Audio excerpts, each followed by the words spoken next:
කොහොමද දැක්කේ? දැක්කේ කොහොමද? දැක්කේ මෙතන ඉඳලා තියෙන්නේ. අම්මා විතරයි ඉන්නේ ගෙදර. අලා ඉන්නේ. මම ප්‍රවෘත්ති බලලා පාන තියන්නේ කියලා එනකොට ගේ දිහාට යන්න යනවා. මට ගොඩක් ගිරලා ඉන්නේ. සර්පෙන් පස්සේම තමයි එන්නත් මොකක් හරි සර්පෙක් ගිරලා ඉන්නේ. කියලා ඉන්නේ. ඕ ගෙම්බෙක් ආවද? ගෙම්බෙක් නෙමෙයි සර්පෙක්. සර්පේක ගිරලා තින්නා.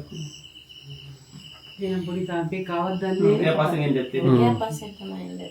ඔව්. මේ මෙතන මේ දුරේ හිඩසක් තියෙනවනේ. ඔව්.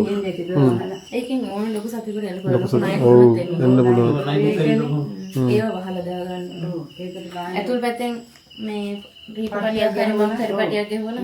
ඒක නෑල්ල මේ කඩමලුත් ඔබලා කියන්නේ. කඩමලේ බොට හරියන්නේ නැහැ. කඩවල අල්ල කරන් හිඩස තියෙනවා. ඔව්. මේ තනියෙන් ඉන්නේ ඉතින් කතා කරලා මට නිකන් බිම නිදියන්නේ නැහැනේ කවුරුත්. දකින්නකොට ඔව්. බිම නිදියන්නේ නැහැනේ කවුරුත්. එහෙනම් ගැටලුවක් නෑ. අර ඇඳගාව මොනවත් හේතු කරලා තියන්න එපා ආනතව. ඒක ඒකෙන් අර ආනත දේවල් තිබුණොත් තමයි ආයෙ වැගෙන් නැගලා උඩට එන්නේ.